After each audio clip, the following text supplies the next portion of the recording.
Muy buenas noches. Yo soy David Castro y aquí estamos con esta programación El Dios Desconocido. Esta programación la comenzamos hace varios meses porque yo tenía la convicción de que tristemente la mayoría del pueblo de Dios, hombres y mujeres que han creído en Dios como el creador del universo, que han creído en la palabra de Dios, que han creído en que Jesús es su redentor y salvador, tristemente no conocen al Dios de la palabra de Dios y mucho menos el eterno propósito de Dios. Y por varias semanas yo te he dicho que lo más importante de conocer de Dios es su eterno propósito, o sea, su perfecta voluntad. Y el enemigo, el reino de la tiniebla, Satanás, ha sido muy astuto usando sus espíritus y principados y potestades para mantener al pueblo de Dios ciego, sordo y para que no entienda el eterno propósito de Dios. Porque el eterno propósito de Dios es ¿qué? Gobernar la tierra. Y esta tierra, tal como lo dijo Jesús, tiene un Dios, tiene un gobernante ilegítimo, que es Satanás. Entonces Dios creó al hombre para a través del hombre traer el gobierno, el dominio de Dios a esta tierra y de su reino. Ese es el eterno propósito de Dios. Y por eso Dios creó al hombre. Pero el primer hombre que fue creado con ese propósito fracasó, porque él escogió desobedecer la orden del reino, del gobierno. Y al él desobedecer, él se descualificó y se cayó del propósito, y más que eso, trajo una maldición eterna a la raza humana, que es la muerte, la consecuencia del pecado. Pero Dios, en su eterno propósito, él tenía el plan de redención. Y por las últimas 4 semanas estuvimos aquí en esta programación enseñando, instruyendo acerca del plan de redención y también de lo que es la propiciación de nuestros pecados, también lo que es ser reconciliados a Dios, lo que es ser hecho una nueva criatura y lo que es ser reconciliado. Y hemos visto claramente que el plan de redención Dios lo estableció desde antes de la fundación del mundo con el único propósito para restaurar al hombre al orden original que él creó a Adán.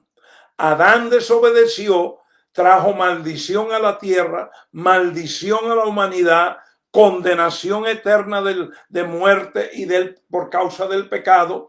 Y entonces Dios, dentro de su eterno propósito, él tenía el plan de redención por el cual él restaura, él redime al hombre de todas esas maldiciones, la maldición de la muerte eterna, la maldición del pecado, la maldición de la ley, y lo redime y lo restaura para que el hombre y la mujer ahora, hechos nuevas criaturas, con vida eterna en su espíritu, ahora pueden ser vasijas para ser embajadores y ciudadanos del reino del gobierno de Dios, y junto con Cristo, el Rey de Reyes y Señor de Señores, establecer el reino de Dios aquí en la tierra y llenar la tierra de la gloria y del conocimiento del Señor como las aguas cubren la mar. Ese es el eterno propósito de Dios. Entonces, esta noche vamos a comenzar a mirar lo que se ha conocido como el plan de salvación. El plan de salvación. El plan de salvación se ha predicado, se ha enseñado, se ha evangelizado en una forma muy común, y casi siempre cuando se habla del plan de salvación tiene que ver cuando alguien, un hombre o una mujer, por fe creen en Jesús como Salvador, confiesan a Cristo como Señor y entonces son salvos, nacen de nuevo y ahora están listos para ir al cielo. Así es como en la tradición religiosa cristiana se ha presentado el plan de salvación. Y entonces en el vocabulario del cristianismo se habla mucho del plan de salvación, y cuando se refiere a alguien que es creyente o no creyente, muchas veces le dice, ese está salvo o no está salvo. Y entonces hay diferentes doctrinas y teologías que te enseñan que la salvación la puedes perder o que no la pierdes. Y bueno, y hay un debate grandísimo sobre eso y hay mucha controversia acerca de eso entre los diferentes sistemas religiosos. Pero al punto que venimos esta noche es que el plan de salvación es muy conocido dentro del pueblo de Dios y también dentro de los incrédulos. Los incrédulos saben lo que es el plan de salvación y el que no. Ellos lo han oído ya tantas veces. Vamos a empezar a mirar a las Escrituras, a ver qué es lo que la Biblia nos enseña acerca del plan de salvación. Yo te quiero someter a considerar que Dios tiene el plan de redención para redimirte, para traer propiciación y expiación de tus pecados, para hacerte una nueva criatura, para darte vida eterna, para ahora sacarte del reino de la tiniebla y trasladarte al reino de la luz. Todo eso está bajo el plan de redención. Dentro del plan de redención también nos dice la palabra que Jesús, el Redentor, es el mediador del nuevo pacto. Todo eso es parte del plan de redención. Dios primero te redime. Escúchame. Dios primero te redime con el plan de redención en el Redentor, el Mesías, Jesús, quien ofreció su ofrenda y su sacrificio en la cruz y resucitó el tercer día. Una vez que Dios te redime y te hace una nueva criatura y tú naces de nuevo y ahora tienes vida eterna y ya has sido redimido de la maldición de la muerte y ahora tienes vida eterna para siempre, y también has sido liberado de la maldición de la ley del pecado, entonces ahora tú eres un ciudadano y tú ahora eres un embajador o una embajadora del reino de Dios. Y entonces, como ciudadano, tú perteneces a la nación de Dios, y esa nación de Dios tiene un rey que se llama Cristo. Tiene un Señor de señores que se llama Cristo. Y entonces tú, como uno que ha sido redimido por Dios en el Mesías Jesús, que es el Cristo resucitado, ahora tú estás bajo la jurisdicción, escúchame, bajo la jurisdicción del reino y del gobierno de Dios, donde Cristo es el Rey y Señor. Y como ciudadano de ese reino, ahora Cristo viene a gobernar tu vida, a gobernar tu espíritu, a gobernar tu alma, a gobernar tus pensamientos, tus emociones, tus sentimientos, todo lo que es tu voluntad. Cada vez que tú vas a escoger, Él quiere ser el todo en todo. Y para que tú puedas vivir bajo la jurisdicción del reino, bajo la autoridad del Señor y Rey del reino, Dios te ha dado a ti y a mí lo que se llama el plan de salvación. Somos redimidos para entonces ser ciudadanos y estar bajo la jurisdicción del reino y del Rey del reino, para que entonces el Rey y el Señor del reino sea nuestro Salvador a medida que nosotros estamos bajo su jurisdicción. Esto lo vamos a estudiar muy detalladamente en las próximas 2 semanas, comenzando esta noche. 2 semanas. Así que no te apures porque vamos a ir lento, vamos a mirar muchos versículos para que tú empieces a ver cómo la Biblia habla del plan de salvación versus cómo la religión ha hablado y ha enseñado del plan de salvación. Y para comenzar, vamos esta noche a mirar el libro de los Hechos, capítulo 4. Hechos capítulo 4 y vamos al versículo 12. El versículo 12 está en el contexto de algo que empezó a suceder en el capítulo 3 del libro de los Hechos. Resulta que Pedro y Juan están entrando en la entrada, dice allí en el pórtico de Salomón, eso significa el portón en la entrada. Ellos no estaban adentro del templo, ellos estaban en las afueras. Y cuando estaban allí, vieron un paralítico que llevaba allí más de 37 años, ahí sentado, pidiendo limosna porque no podía caminar, y ya todo el que entraba al templo, que venía ahí al atrio del templo, ya conocían a este paralítico. Y Pedro y Juan lo habían visto seguro muchas veces también anteriormente. Pero esta vez, cuando se acercaron al paralítico, el mendigo les dice: dame una limosna. Y entonces Juan y Pedro le contestan: oro y plata no tenemos, pero lo que tenemos te damos. Levántate en el nombre de Jesús el Nazareno. Levántate y camina. ¿Y qué sucedió? Que el paralítico, que había estado paralizado como mendigo ahí por 37 años, se paró. Y él mismo se sorprendió de que sus piernas estaban sanas y empezó a brincar y a correr y entró al atrio y entró hasta el templo. Y en cuando entró al templo, los líderes, los fariseos, los ancianos lo reconocieron. Ah, pero este es el paralítico mendigo que estaba allá afuera. ¿Y qué hace? Brincando y caminando. Y entonces le preguntaron: ¿quién te ha hecho esto? ¿Con qué autoridad? La junta que se junta no se ha juntado para dar autoridad que te sanen. Típico religioso. Todo tiene que pasar por la junta.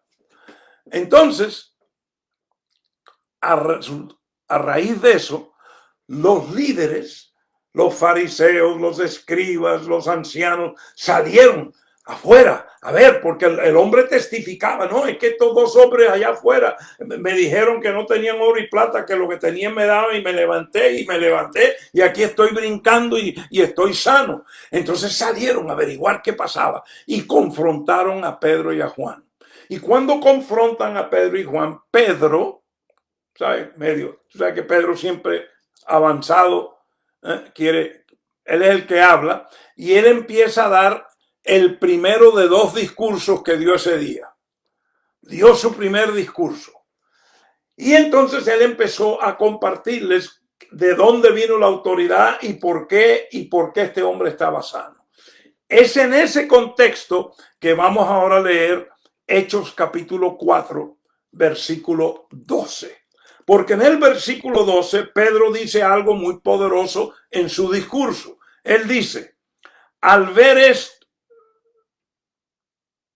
esto, Pedro dijo al pueblo, perdone, aquí está, 4:12, perdón, aquí que estaba en 3:12, 4:12, y en ningún otro hay salvación, porque no hay otro nombre bajo el cielo dado a los hombres en el cual podamos ser salvos.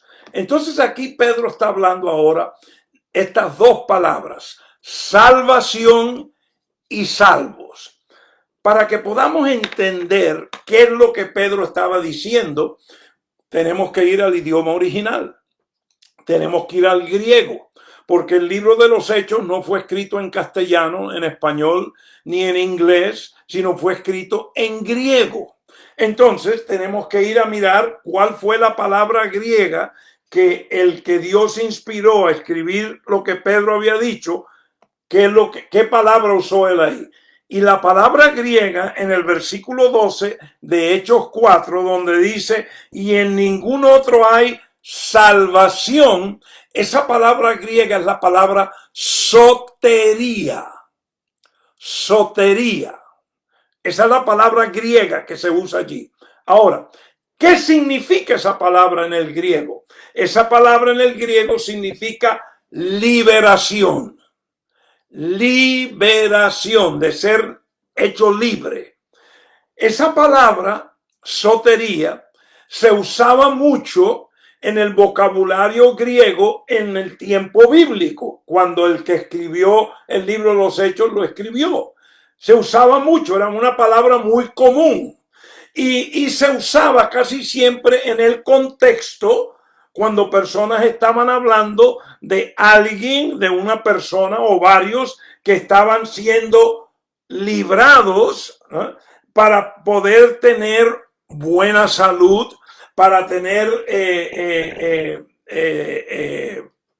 preservación, para tener prosperidad y para estar en protección, en auxilio, en seguridad. En otras palabras, la palabra sotería en el griego, cuando se usaba siempre en el contexto de bienestar, de buena salud, de preservación, de prosperidad y de seguridad. No olviden, Pedro y Juan acaban de decirle a este hombre que llevaba paralítico por 37 años desde nacimiento, dice la Biblia, y era un mendigo allí por todos estos años, y ellos le dijeron, levántate y anda. Él fue sotería, él fue salvo de la condición física en que se encontraba.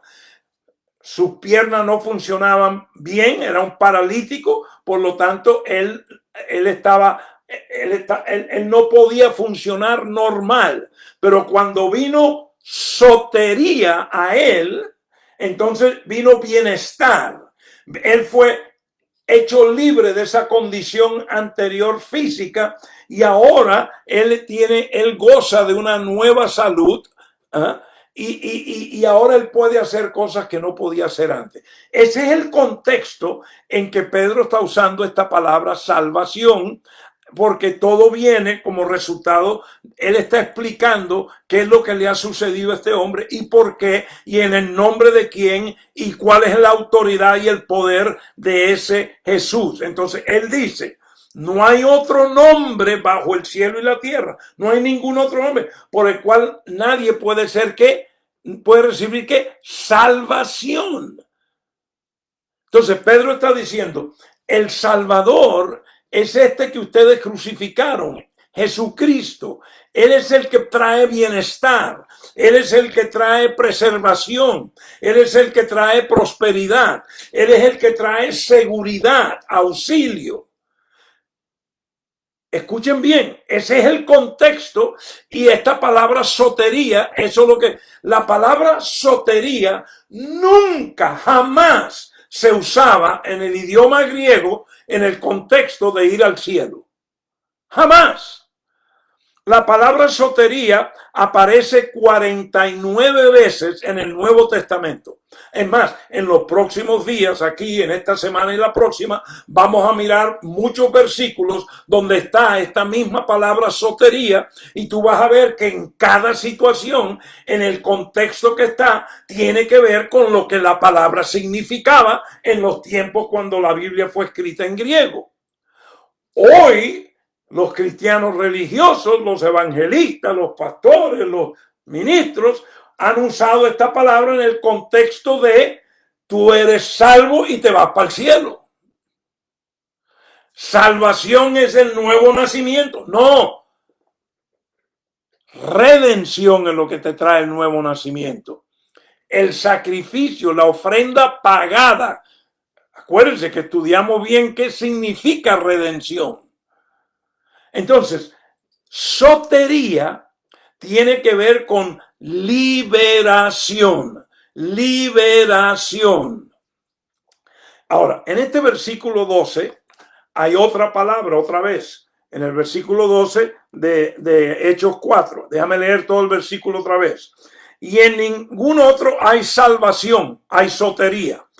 Porque no hay otro nombre bajo el cielo dado a los hombres en el cual podamos ser salvos. Aquí hay otra palabra griega donde dice salvos. Esta palabra griega aquí es sozenai. Mañana en la noche, a las 7:30 en punto, hora central en Estados Unidos, vamos a mirar esta palabra sotenai, porque esa es la palabra que dice aquí en Hechos 4:12. No hay otro nombre bajo el cielo dado a los hombres en el cual podamos ser salvos. Sozenai. Salvación, sotería. ¿Qué significa sotería? Liberación, bienestar, preservación, buena salud, seguridad, auxilio. Mañana en la noche vamos a mirar la palabra sotesnaí para poder empezar a tener un entendimiento. Y tal como te dije hace un momento, en los próximos días vamos a mirar muchos versículos en el Nuevo Testamento donde se usan estas dos palabras. Y hay una tercera palabra que vamos a mirar, que es la palabra sozo, que también ha sido traducida a los idiomas, tanto el inglés como el español, como la palabra salvación o salvo. Y vamos a mirar, porque entre esas tres palabras hay como 160 usos en el Nuevo Testamento. Y quiero decirte, en todas las ocasiones que se usaron esas tres palabras, en ninguna ocasión tenía que ver con ir al cielo. En ninguna ocasión tenía que ver con lo que hoy se enseña es el plan de salvación. Pero para eso esperemos, a medida que vamos esta semana y la próxima semana en este programa El Dios Desconocido, examinando para tener entendimiento de lo que Dios nos está enseñando. No olviden nuestro canal de YouTube, Pastor David Castro. Ahí tenemos todos los videos de cada enseñanza. Y si vas al canal o recomiendas a alguien, suscríbanse al canal y compártanlo con otros. Hasta mañana en la noche. Son bendecidos con toda riqueza espiritual en Cristo Jesús. Dios los ama. Nos vemos mañana de noche.